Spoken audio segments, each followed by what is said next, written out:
But I think I will put this way, because there is a very short session and we have a plane to catch. So I think that instead of having me saying a warm thank you to everybody that has been helpful in arranging the seminar, as well as giving presentations and taking part of discussions, I think it's much better if I say this right now from my heart to you than I would say it 12:15. So my warmest thank you from all of us to you, the team here in Jyväskylä and the CUPORE team and my colleagues from Sweden as well.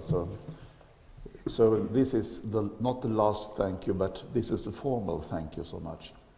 So now we are over here for the final panel discussion, and of course there has been a lot of interesting speeches and comments over the days, and as you have noticed we are filming this, so it will be possible to take part in what has been said afterwards. We will be editing the material a bit, but it will be available on the Addeto website for the future, and I strongly would recommend you to use the new forum that we have started on Addeto to comment on what you have heard here, or to comment on what you might not have been able to put forward during the discussions, etc. So use the Addeto for making some comments on the subjects we have discussed upon here, or if we have missed some important aspects of culture policy in the programming, etc. So use the forum.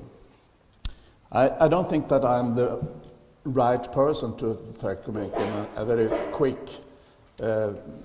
executive summary of what we have been heard. So I have decided to just pick up some bits and pieces and to put some questions to the panelists with reference to their specific areas of research, background, etc., and competence. So you won't getting the same questions, all of you, but you of course you can feel free to comment what the other panelist says. I think that I would like to start with Ritva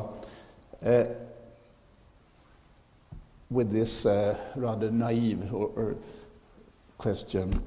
Will it be possible to isolate something like a culture policy in the future society debates? I mean, it seems like economic development and growth are influencing every part of society today. For instance, I mean, you have this increased use of the concept creativity during the 1990s, etc. Today, everybody is going to be an entrepreneur, the artist, or whatever. So, would it be possible, like it was in the 70s and the 80s, to speak about a culture policy? Let's call it a state culture policy. I think everything seems to go into each other. What is your comment on that, Ritva? Well, that is something we should have also discussed. Cultural policy, I believe, will be there, but in an entirely different form. It will not be entirely state cultural policy, it will be cultural policy of regions, of towns and cities, of companies, of voluntary organizations, because the whole structure is changing so fast. And so it will not be a monopoly of any institution, but it's a kind of a joint governance system, because we no longer basically don't speak about government, we talk about governance of culture. And this is the concept which is being used very much by United Nations in other fields. And I believe that what we really have to study now, and which we started with this civil society discussion and the discussion of regionalization, what will be the future governance of culture? Perhaps not cultural policy, but governance of culture. Mm-hmm. Yeah, and then I want to test a new abbreviation on you. I mean, all of you here are aware of the abbreviation CSR, Corporate Social Responsibility. Could we have a corporate culture responsibility in the future as a concept? I think in some way we already have. But you're not only then referring to sponsoring of traditional means, or is there such a pattern that you can see that there could be long-term sponsoring for some cultural institutions, etc.? Would that be more common? I think that will be more common, and that is already the case in some cases. We no longer speak so much about sponsorship. They are kind of cooperation agreements between different institutions.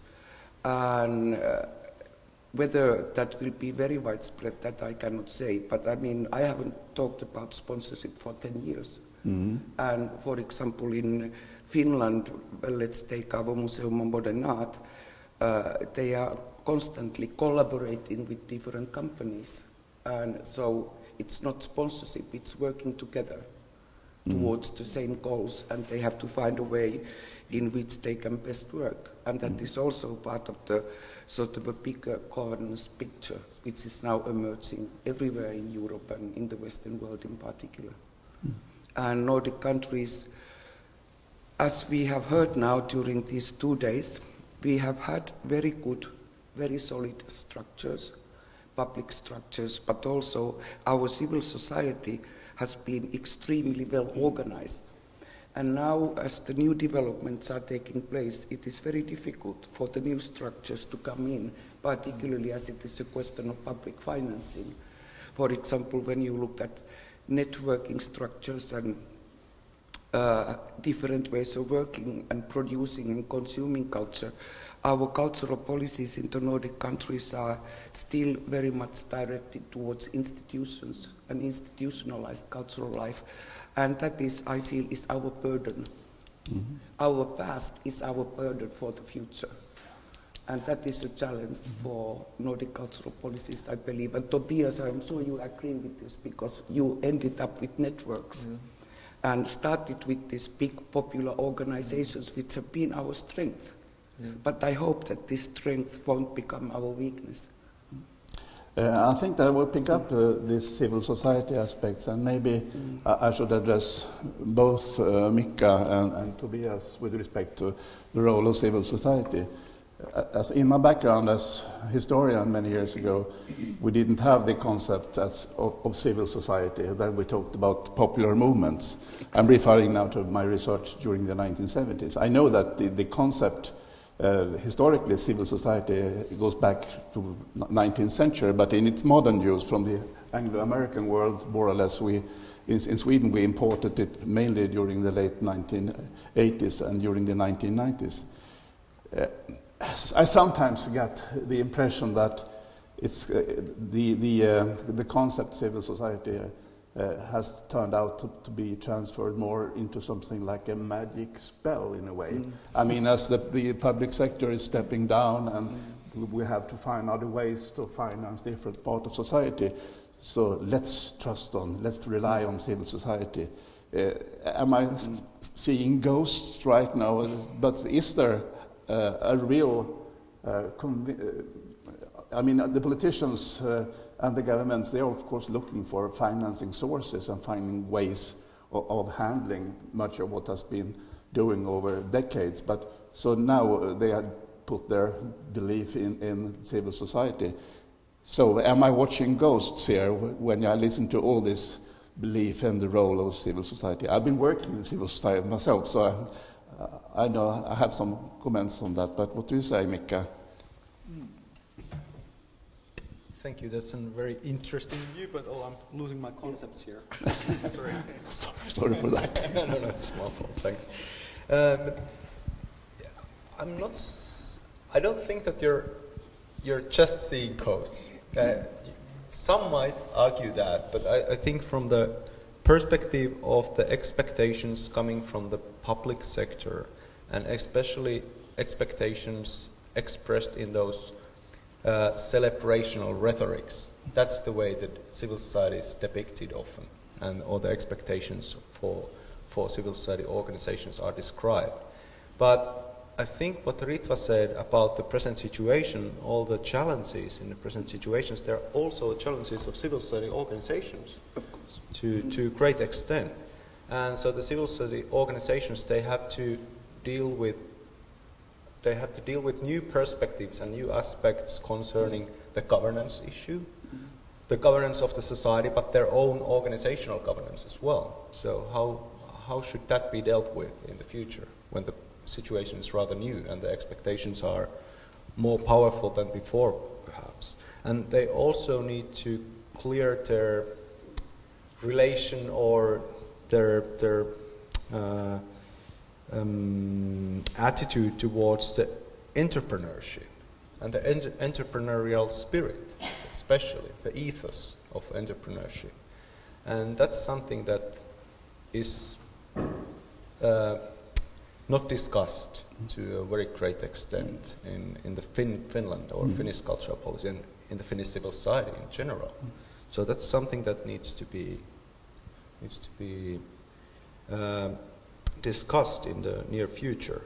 But also many other things that came out in the presentations given by Pasi and Tobias, like issues related to contracts and also networking and this diversity, which Pasi raised up. That's going to be one big issue in the near future as well.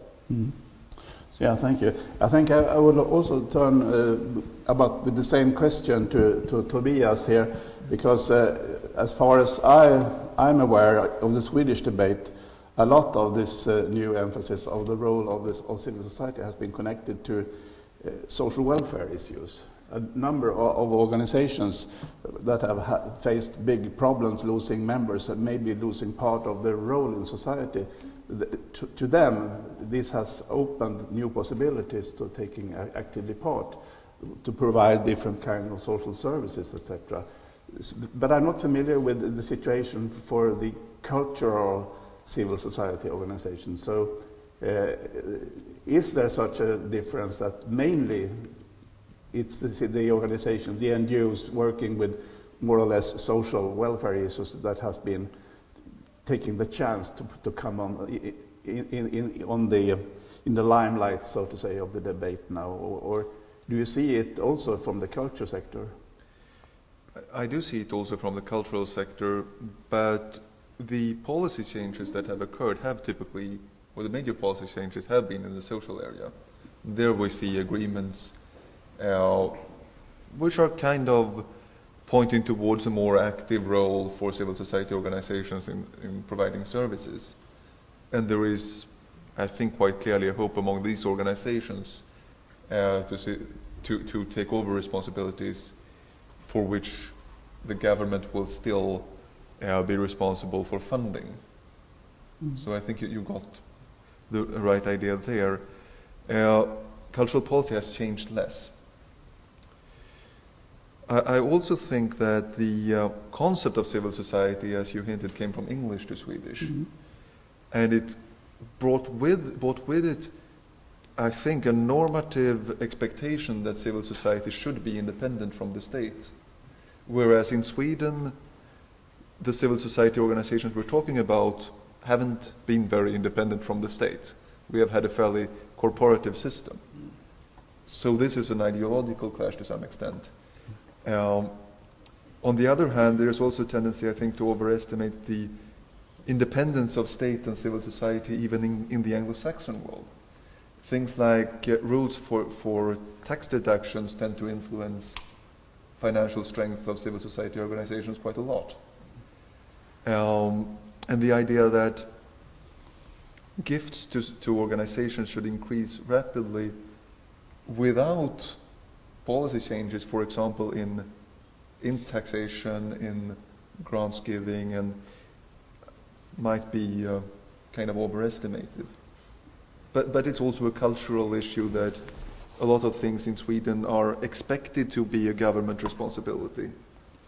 So when other organizations become more active, that tends to be interpreted as the government stepping back in a very negative sense. And this again argues for focusing in research more on how international trends and concepts change and gets reinterpreted and influence national contexts.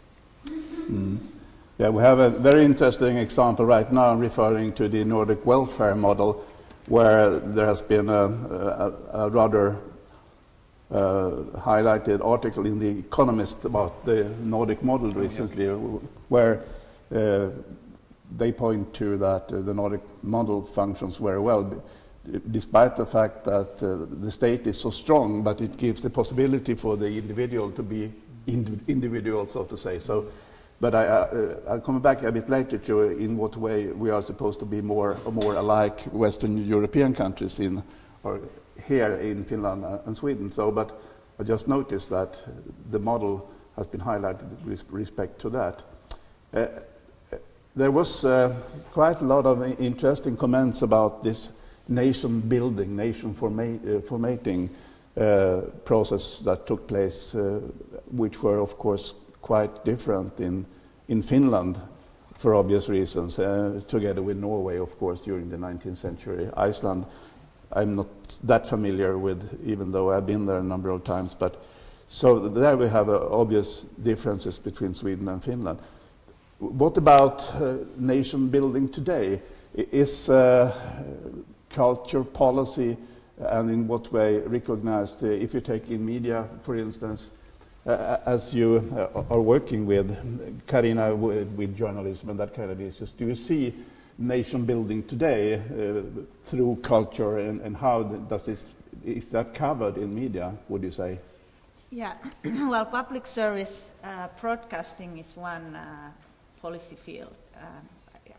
I would say it's the one part of, media policy is one section of cultural policy, and public service broadcasting, public service media is a section. And as you know, public service media developed from a very national framework in the 1920s. And it was based on the idea that the public service broadcasting should serve the whole population. And now when, media in general is facing several challenges, public service media as well. Deregulation is one thing, starting from the 1980s, and when the satellite television became popular, and so on. Globalization, commercialization, digitalization, and of course now the question is, what is the national public? Does it exist? And when we consider globalization, immigration, what is the audience? What is the public that the public service is supposed to serve? And another thing is the fragmentation of the whole media sphere, and now I connect to Tobias's presentation, the network, civil society, and of course the media transformation and the new media technologies play a crucial part in that respect. So one thing is the fragmentation of the media audiences in general. So I think we really have to ask if we can have national audiences, and if we even should. Think in those terms. Yeah. But is it still a responsibility for public service in Finland? I mean, for YLE to cover the minority languages, minority news, immigrant issues, or is it? Are there other players on that arena on the media? I mean, if you take the radio and television, I mean, in the internet is something different, of course, but or not different. Yeah, well, there is the debate that public service broadcasters are moving towards being that we should actually talk about public service media, and that's a big debate. Even I think yesterday in the Helsingin Sanomat, the main newspaper in Finland, one grand old man of the media, Finnish media media field. Anyway, the commercial players are against the public service would also have services online and in mobile devices. Mm-hmm. This is what they oppose, because they say it's not fair competition. Mm-hmm. So there are several issues related to this public service media, like where they should operate, that it would be commercially fair. However, others say that yes, public service broadcasters should be thought of as public service media, and they definitely should operate in online and in mobile devices, because they that is the way that they will be kept alive, and that is also the way that the national cultures, minority cultures, languages are able to live in the future and keep vital. So of course the public service, they have the responsibility to serve all, including minorities, and support minority languages and recognize the new immigrant minorities. I mean, we have the same debate in Sweden. We have had a government commission recently called Public Survey Commission, and there is a discussion which role and how much should Sveriges Radio och Television be able to produce and to compete with the market, the media market, so to say. But I think that still, then you have to help me.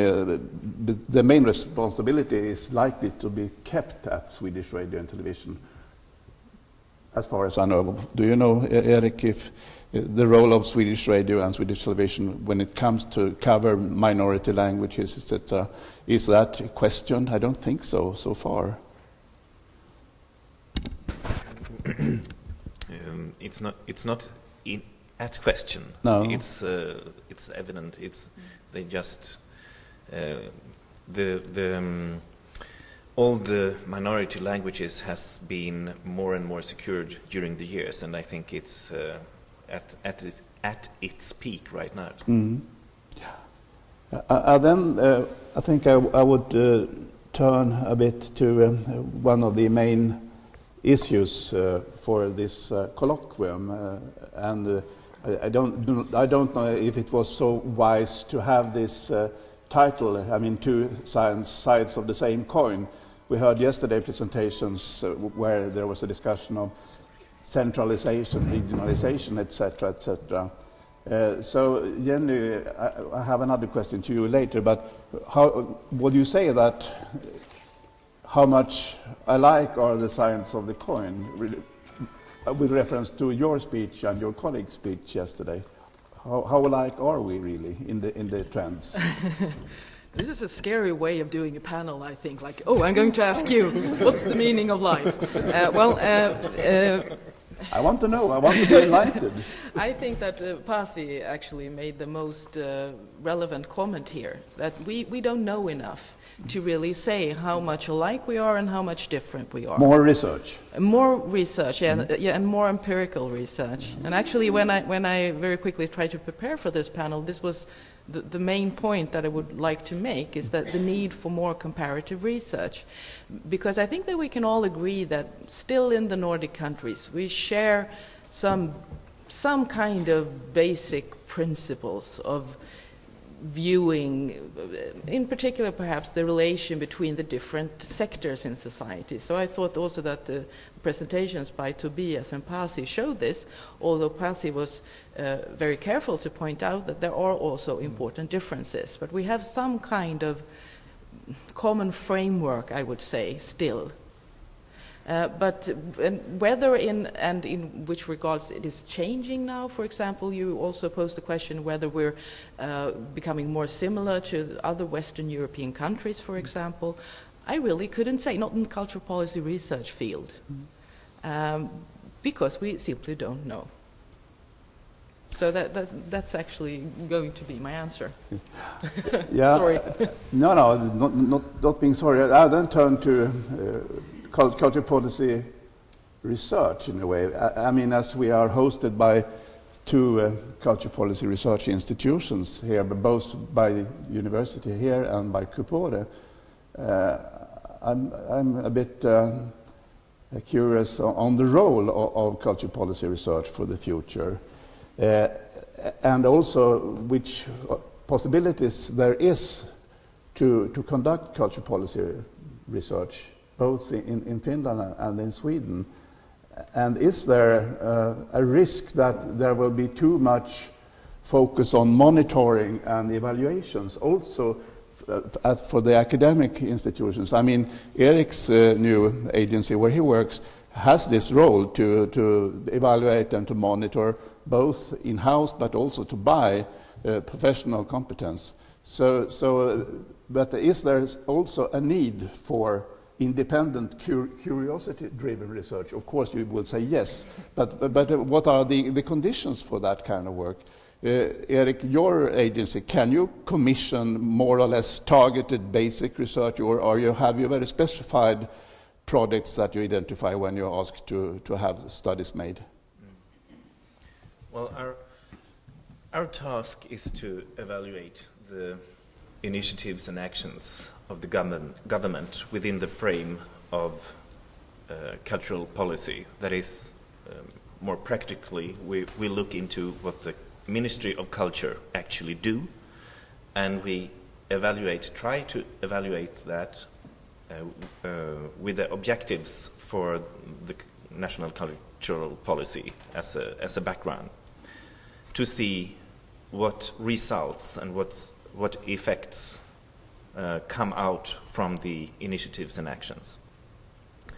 And that is, to do that, we need other people to help us to do the basic research from which we can do specialized research or evaluations or analysis to report back to the government.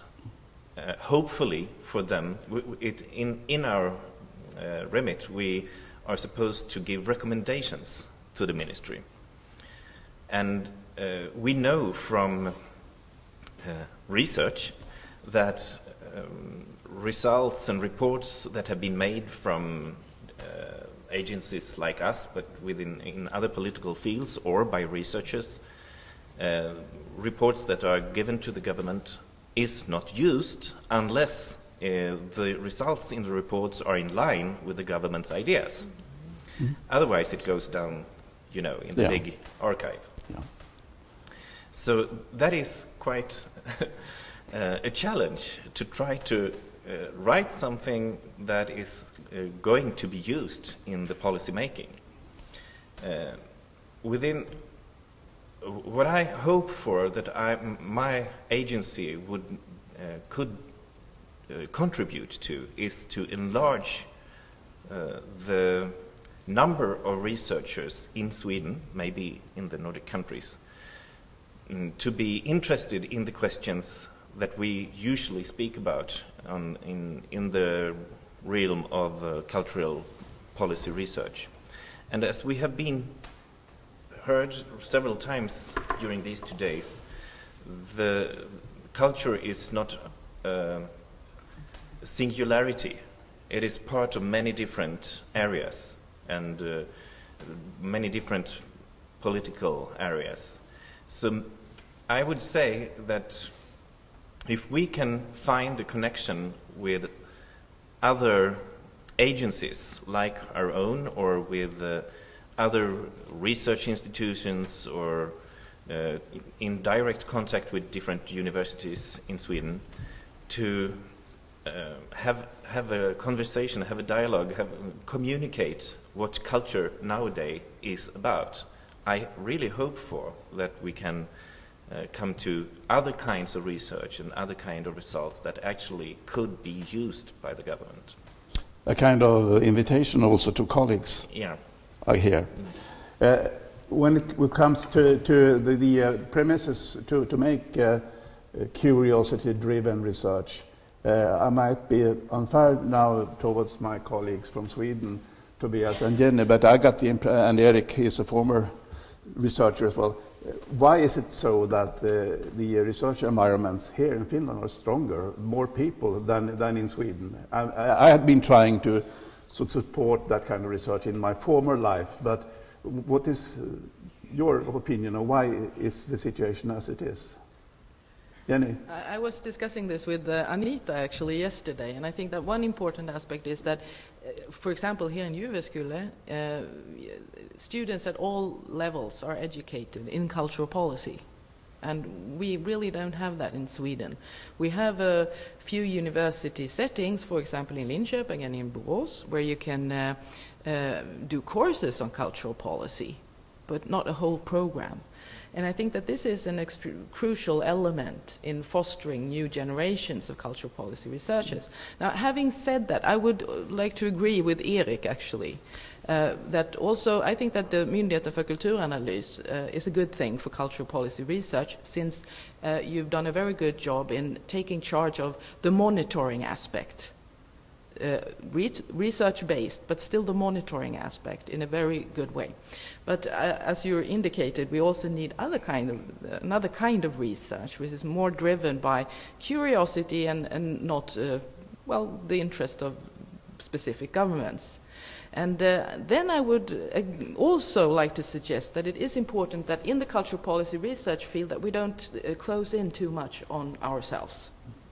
Also, in doing that kind of free research, I believe that we could understand cultural policy much better if we compared it to other policy fields, for example, not only comparisons between countries, because otherwise I'm a bit worried that as researchers we'll tend to reproduce the notions of cultural policy and the existing power structures of cultural policy, and also, I think, produce less viable knowledge on cultural policy. Some of the Finnish colleagues, do you agree on what Jenny just said, that there's a risk that to be locked in your own world, and how to open also towards the society out there? Ritva? I think there's always a risk when a new discipline is being created, that it's defending its borders. And in the International Association for Cultural Policy, or it's not association yet, nevertheless there's a lot of debates and discussion. What is cultural policy research? What is the basic science it is based on? Is it political science? Is it sociology, economics, etc.? There's always a fear in that. But I don't think that, at least in this country, we have fear of that. That we have always worked in a very multidisciplinary way. And for example, if you look at our staff, CUPORE, their educational background is very different. But I would like to make comment to something you asked earlier, somebody else. There is a trend for evidence-based research. And there are more and more agencies like yours being established in different countries around the world. Either they are called observatories or agencies, to give evidence to policymakers to make decisions. Life is getting so complicated. But are they listening? That, like you said, they do if they like the results. Yeah. But anyway, so this is the trend, what is happening, and this sort of a whole term evidence-based game, of course, like many other ideas nowadays from UK and Tony Blair's government. And because they worked a lot with researchers and scientists. And that is good and that is bad, but it's not all. And then when you were asking about the research community and the size of it, I can tell you something. I'm so old that when I started to work in this field in the 1980s, I think we were 10 in the whole of Europe. Or 15. It was really, you had to go to a country to try to pick up somebody who actually knew something about cultural policy or cultural policy research. We didn't have the Nordic Association, we didn't have the International Association, we didn't have professorships in cultural policy, nor did we have programs. And Anita's program is now 20 years old, and it's one of the oldest. So this is sort of a very, very young field, and particularly at the university level, we don't have in Europe all that many professorships or full programs just in cultural policy. And of course, that Anita's program has produced during the past 20 years very many talented researchers. And for example, I think we have 6 working at CUPORE at the moment, but then we have also people coming from other disciplines to make this sort of fertilization. And when you look at Europe now, we have, in a way, a very good situation, because so many programs, anyway, are producing very, very good scholars. And as you can see with our Young Researchers Award, that when we started with the first time, it was some 10 people or 15 people applying. Now it is sort of doubled or tripled the number of people working in the field. So things are changing, and there are fears, both as regards that we are just trained to give evidence, and then on the other hand, that we are starting to look too much into ourselves and not sort of letting others and other ways of thinking coming in. Do you have many students from other countries here in Jyväskylä as well? I met some during this conference, but is that a normal part of the programs or courses? Or? Well, it has been a normal part for us, well, like since the beginning. Since the beginning, in a way, and of course it's normalizing even more because we're starting our international master's program next year. So, yeah, I think it is, and it's like Ritva said, it's very important to have students, both master students and PhD students from different countries and coming from different disciplines, to keep the multidisciplinarity and also keeping the borders open to other sectors of the society and other sectors of the government in that sense as well. Thank you. Yes, Karina. Yeah, I have a comment on this. That I think that also instead of it's good that you brought up these national differences, but I would also speak for a kind of common Nordic research infrastructure in this field that we should strengthen. And in terms of like doctoral training, for instance, there is a Nordic doctoral training course that. Starting, Nordforsk gives funding for research networks at Nordic level and also doctoral training programs at Nordic level. So since the field is so small and the countries are small, I think we should pull the resources together and organize our research field at Nordic level together. And I would hope that this master's program could be one such example. We didn't get any applications from other Nordic countries, and we were a bit disappointed about that. And I think that would be one way of strengthening the research infrastructure. One problem there is, though, concerning the research itself, that to my understanding there is no research funding instrument that would give funding for Nordic research projects. Am I right? you might, I think, apply to Nordisk Kulturfond, Nordforsk. Wouldn't that be an option? Yeah. Well, they only fund networking. They fund networking, but they don't fund research itself. Yeah. So I think that is something that I hope that those involved in research funding could promote and organize. Some are here listening in the room. Yeah. Closing up a bit again, I heard Ritva before try to convince me of the need of evidence-based culture policy research. Do you agree with her that there is a specific entry point into research that you could be called evidence-based? For me as an historian, I would claim that my research was evidence-based, empirical research, but I may be not familiar with this vocabulary. But couldn't you please help me understand this a bit better? Ritva tried for 1 hour in November, and I said, but how could I don't believe you didn't learn anything. Yeah, a bit. I learned the concept, but... I have to agree with you to some extent that all research is or should at least be evidence-based. But that is not to say that we might not need broader empirical studies, because at present it's lots of case studies, very broad statistics, and not really that broad empirical studies of broad trends or clear connections between quantitative material and case studies, which means that it is a little bit of a guessing game, which case studies might say something relevant about something larger and which are just oddities. So there is certainly a need for more empirical research, especially at this time when we have so much globalization, medialization, and large-scale changes. So empirical research definitely.